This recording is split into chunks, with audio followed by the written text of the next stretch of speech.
ਅਸਲਾਮ ਵਾਲੇਕੁਮ ਵਰਹਿਮਤੁல்லாਹਿ ਵਬਰਕਾਤੁਹੂ। ਮੈਂ ਅੱਜ ਫਿਰ ਇੱਕ ਵਾਰ ਆਪ ਸਭ ਨੂੰ ਖੁਸ਼ ਆਮਦੀਦ ਕਹਿਣਾ।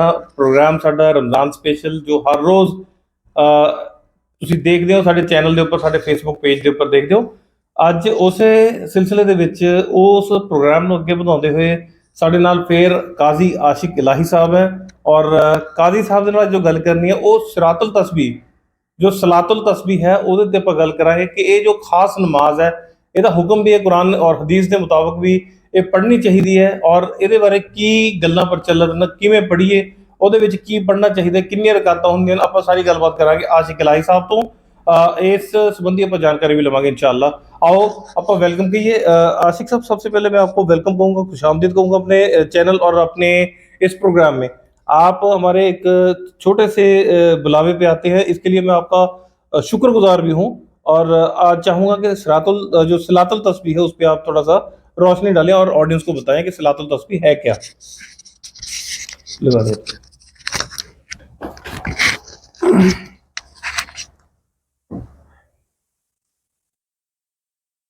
बिस्मिल्लाहिर्रहमानिर्रहीम। सबसे पहले मैं शुक्रिया अदा करना चाहूँगा तमाम नाजरीन का, और ख़ास तौर पर मामून रशीद साहब का जो इस प्रोग्राम को ऑर्गेनाइज़ करते हैं। अल्लाह ताला इनकी मेहनत को कबूल फरमाए और इनको नेमल बदल नसीब फरमाए। आज का जो हमारा टॉपिक है वो सलातुत तस्बीह का है। सलातुत तस्बीह ये एक ऐसी नफल नमाज है तो जो तमाम नफली नमाज़ों से एक अहम नमाज माना जाता है। अल्लाह के रसूल सल्लल्लाहु अलैहि वसल्लम ने अपने चचा हज़रत अब्बास बिन अब्दुल मुत्तलिब को और जाफ़र बिन अबी तालिब को और दीगर सहाबा को ताकीद के साथ इस नमाज को पढ़ने का हुक्म दिया था। तो इसलिए ये नमाज जो है इंतहाई अहम नमाज है। अल्लाह के रसूल सल्लल्लाहु अलैहि वसल्लम ने हज़रत अब्बास रज़ी अल्लाह तआला अन्हु को फरमाया था कि चचा, क्या मैं आपको ऐसी बात न बताऊं जो तमाम ही इबादत में सबसे अहम इबादत है? क्या आपको ऐसा हदिया ना दूं? क्या आपको ऐसी बख्शिश ना दूं? क्या आपको ऐसा आतिया ना दूं? इस तरह के अल्फाज अहादीस में आते हैं कि इंतहाई ताकीद के साथ और एक अहमियत के साथ अपने चचा हज़रत अब्बास बिन अब्दुल मुत्तलिब के सामने इस नमाज की ताकीद फरमाई थी, और ये कहा था कि चचा, इस नमाज को या तो आप हो सके तो रोज़ाना के एतबार से पढ़ लिया करें, और अगर हो सके, अगर वो भी ना हो तो कम से कम आप हफ्ते में एक मरतबा पढ़ लिया करें। अगर उसकी भी इस्तिताअत या मौका ना मिल पाए तो तकरीबन महीने में एक मरतबा पढ़ लिया करें, या साल में एक मरतबा पढ़ लिया करें। अगर वो भी ना हो सके तो कम से कम अपनी उम्र में कम से कम एक मरतबा ज़रूर पढ़ लिया करें, क्योंकि ये वो नमाज है कि जिस नमाज के पढ़ने की वजह से इंसान के गुनाह बकसरत माफ़ होते हैं। किसी और नफली इबादत में वो तासीर नहीं है, वो असर नहीं है कि जिसकी बुनियाद पर गुनाह माफ़ होते हों।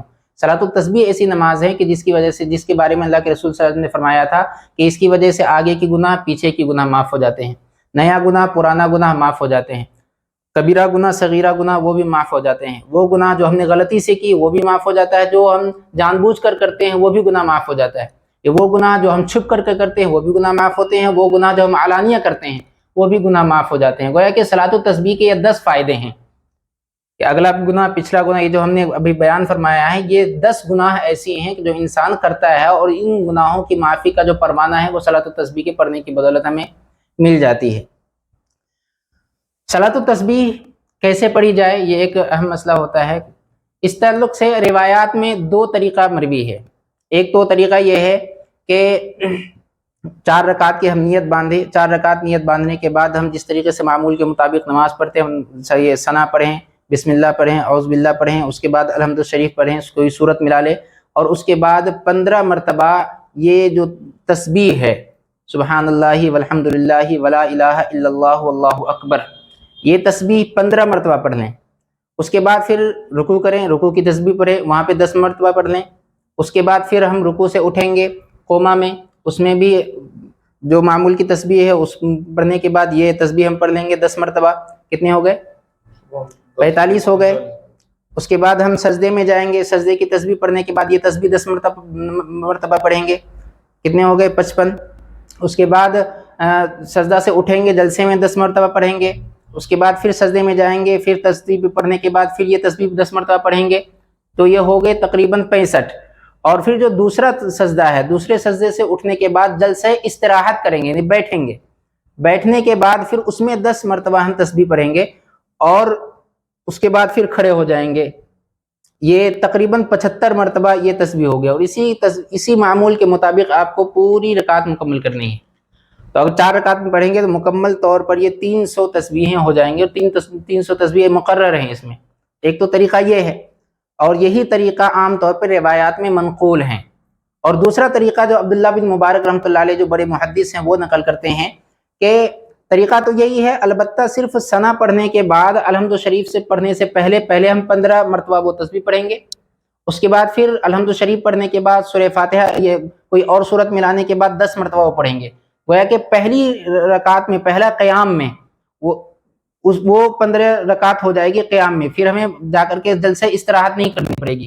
جو دوسرا سجدہ کرنے کے بعد ہم بیٹھے تھے اور 10 مرتبہ مکمل کیے تھے وہ کرنے کی ضرورت نہیں پڑے گی. 25 تسبیح ہماری پہلی قیام میں ہی ہو جائے گی.